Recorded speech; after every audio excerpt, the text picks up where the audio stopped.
సుదీర్ఘకాలం అంటే దాదాపు 3.5 దశాబ్దాలు ఆకాశవాణిలో వార్తలు చదువుతూ గడిపారు. అవునండి. సో మీ జనరేషన్ ఆల్మోస్ట్ ఫస్ట్ జనరేషన్ మీది. అవును, ఒక రకంగా చెప్పాలంటే. అవును. సో మీ అనుభవాల కోసం ఫస్ట్ ఇది ప్రోగ్రాం. మిమ్మల్ని మీరు వార్తలు చదువుతున్నాను అనుకున్నప్పుడు పరిచయం చేసుకోండి. 1-2 వార్తలు హెడ్లైన్స్. వార్తలు హెడ్లైన్స్ కాదు కానీ నేను న్యూస్ రూమ్లో చేసింది వార్తలు చదవటం ఒక్కటే కాదు. అదే ఇంకా రాధాకృష్ణ గారు రిపోర్టింగ్ కూడా చేశారుగా. రిపోర్టింగ్ ఎక్కువ చేయలేదు. బులెటిన్స్ ఎడిట్ చేసేవాడిని, ట్రాన్స్లేట్ చేసేవాడిని. యాక్చువల్గా translation is a part of my job. నా official designation translator cum news reader. Okay. రేడియోలో వార్తలు చదివేవాళ్ళు ఏమిటంటే వాళ్ళు ఏ వార్తలు అయితే చదువుతారో ఆ వార్తలు వాళ్ళే అనువదించుకోవాలి. అవును, అవును. మీ టీవీలో అది అవసరం లేదు. వార్తలు రాసేవాళ్ళు వేరు, చదివేవాళ్ళు వేరు. అవును. అందువల్ల వార్తలు మొత్తం న్యూస్ రీడరే రాసుకోవాలి. తర్వాత నేను పర్టికులర్గా నేను చేసింది ఏమిటంటే నా సీనియారిటీ వల్ల కానివ్వండి, లేకపోతే నాకున్న అభిరుచి వల్ల కానివ్వండి, ఆసక్తి వల్ల కానివ్వండి, పని చేయాలన్న తపన వల్ల కానివ్వండి, నేను గనక షిఫ్ట్లో ఉంటే, డ్యూటీలో ఉంటే వార్తల ఎడిటింగ్ కూడా చాలా మటుకు నేనే చేసేవాడిని. ఓకే. ఎడిటింగ్ పేరుకి ఎడిటర్ ఎవరున్నా, అసిస్టెంట్ ఎడిటర్ ఎవరున్నా నేనే ఎడిట్ చేసేవాడిని, నేనే ట్రాన్స్లేట్ చేసేవాడిని, నేనే ఆఫ్ కోర్స్ నేను చదివేవాడిని. మీ బులెటిన్కి మీరు తయారు చేసుకునేవాళ్ళు. న్యూస్ రీడర్లు 2 ఉంటారు. చదవటం ఒకసారి వాళ్ళు, ఒకసారి నేను చదివినా కూడా మొత్తం మీద ఈ పనులన్నీ కూడా నేనే చేసేవాడిని. నేను అంతకంటే నేను కొంచెం గర్వంగానే చెప్పుకోగలిగిన విషయం ఏంటంటే, రాధాకృష్ణ గారు, నేను ఇప్పుడు ఏ పనులు అయితే నేను చేస్తున్నా అని చెప్పానో ఆ పనులు అన్నిట్లోనూ కూడా నా జూనియర్స్ అందరికీ కూడా నేను నేర్పాను, శిక్షణ ఇచ్చారు. రేడియోకి వార్తలు రాయటం, వార్తలు అనువదించడం, వార్తలు చదవటం, ఇలాంటివన్నీ. ఇట్లా ఇప్పుడు మా రేడియోలో పనిచేసే సిబ్బందే కాకుండా న్యూస్ రూమ్కి ఇప్పుడు మా స్టాఫ్ ఎవరైనా సెలవులో ఉంటారనుకోండి, బయట పత్రికల నుంచి జర్నలిస్ట్ని పిలిచేవాళ్ళం. అవును. రిపోర్టింగ్కి పిలిచేవాళ్ళం, ట్రాన్స్లేషన్కి పిలిచేవాళ్ళం, న్యూస్ రీడింగ్ కూడా పిలిచేవాళ్ళం. అవును. ఇట్లా కనీసం ఒక 50-60 మంది జర్నలిస్టులకి నేను శిక్షణ ఇచ్చి ఉంటాను. ఇప్పటికీ మీ టీవీల్లో కానివ్వండి, పత్రికల్లో కానివ్వండి, ఇప్పుడు పనిచేస్తున్న వాళ్ళలో కూడా చాలామంది జర్నలిస్టులు ఏదో ఒక దశలో మీ దగ్గర రేడియోకి సంబంధించినంత వరకు నా దగ్గర సూచనలు తీసుకున్న వాళ్ళు, నా సలహాలు తీసుకున్న వాళ్ళు, నా దగ్గర స్వయంగా కూర్చుని నేర్చుకున్న వాళ్ళు, ఇలాంటి వాళ్ళు చాలామంది ఉన్నారు.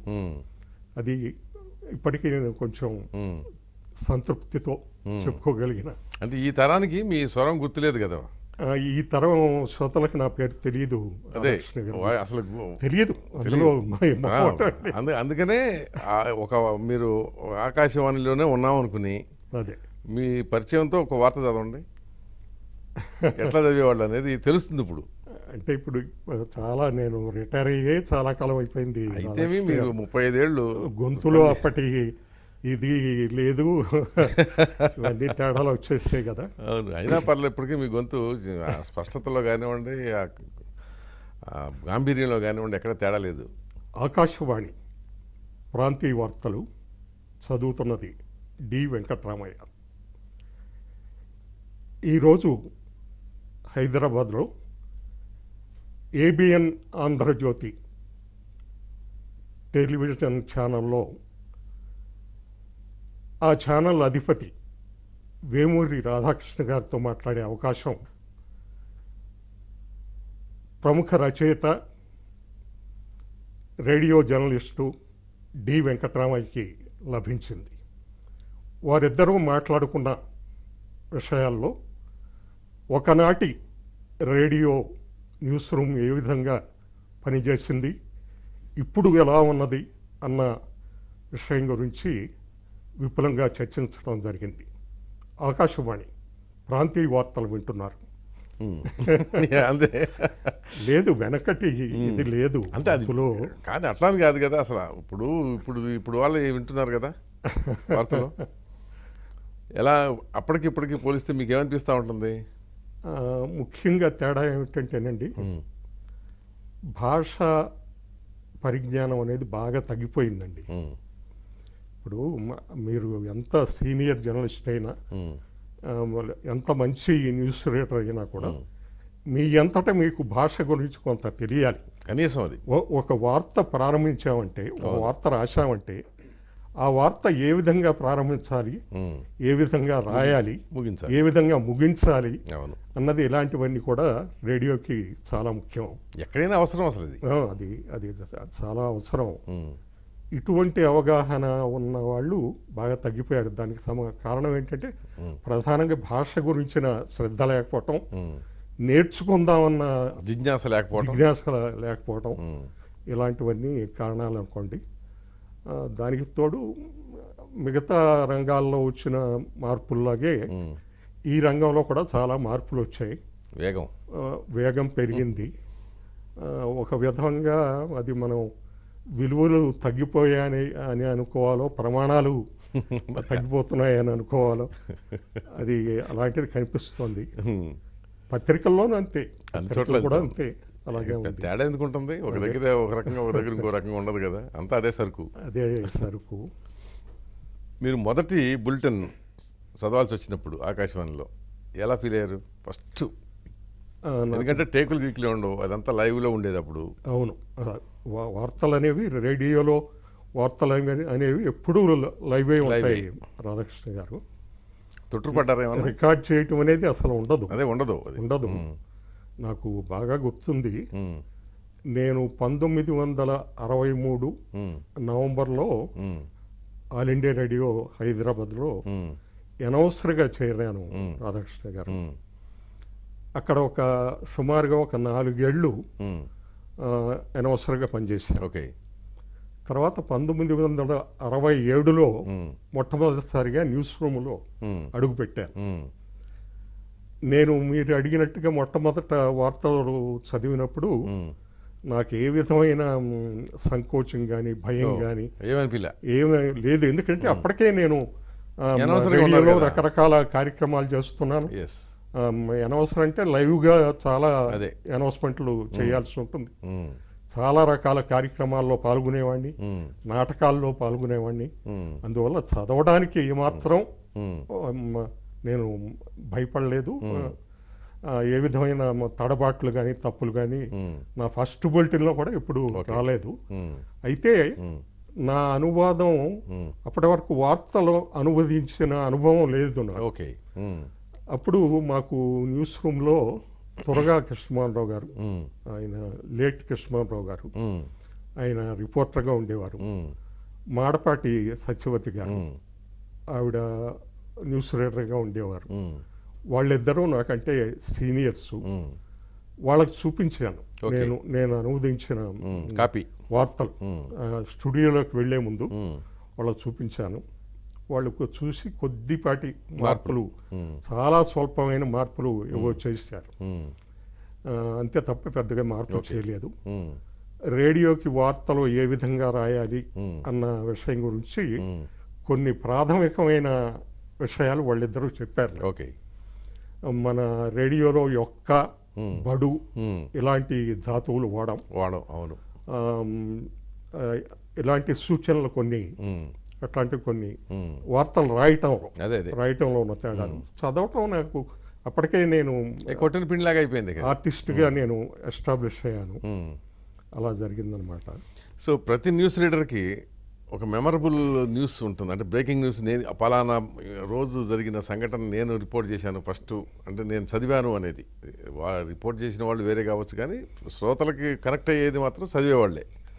సో అప్పుడు ఏకైక మాధ్యమం ఎలక్ట్రానిక్ మీడియా అంటే టీవీ, రేడియో, ఆకాశవాణి. సో మీరు అలా రేడియో ఫస్ట్ బ్రేక్ చేసిన న్యూస్, ప్రజలకి దగ్గరికి తీసుకెళ్ళిన న్యూస్ ఏమున్నాయి? వార్తల్లో నేను న్యూస్ రీడర్గా చేరకముందే అటువంటి చాలా అరుదైన అనుభవం ఒకటి నాకుంది.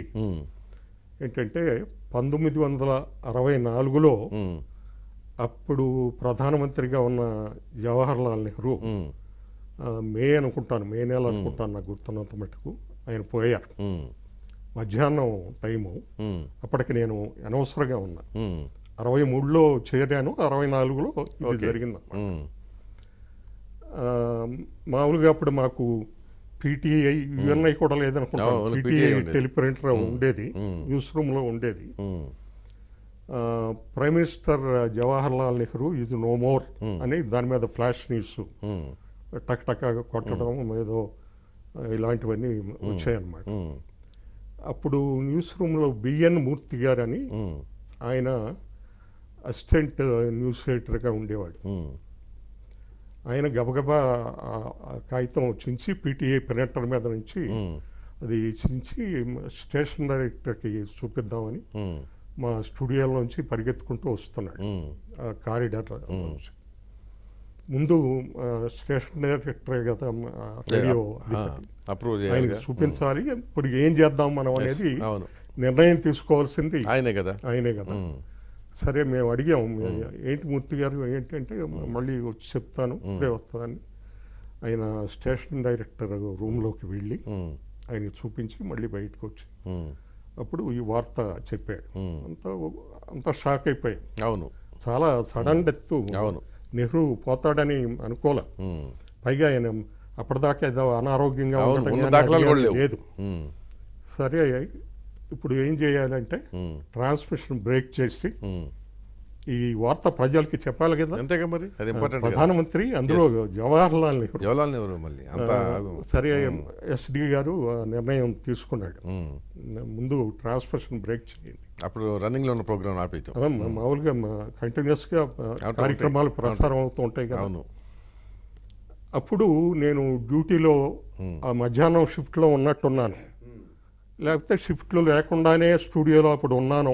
మొత్తం మీద అది మీరు అవైలబుల్గా ఉన్నారు. ఆ బాధ్యత నాకు అప్పగించారు. ఓకే. ఈ వార్త చదవటం, అనౌన్స్ చేయటం, ట్రాన్స్మిషన్ బ్రేక్ చేసి ఉమ్, బ్రీఫ్గా శ్రోతలకి ఉమ్, ఒక ముఖ్య ప్రకటన. ఉమ్, ప్రధాని శ్రీ జవహర్ లాల్ నెహ్రూ కొద్దిసేపటి క్రితం ఢిల్లీలో ఉమ్, మరణించారని తెలియజేయడానికి చింతిస్తున్నాం, ఏదో సంథింగ్ లైక్ దట్. ఉమ్, అది మామూలుగా ఎవరికైనా excitement. yes, correct. Prime minister పోవడం, అందులో జవహర్లాల్ నెహ్రూ పోవడం పోవటం అనేది నాకు కూడా కొంచెం ఎక్సైట్మెంట్ అది వచ్చింది.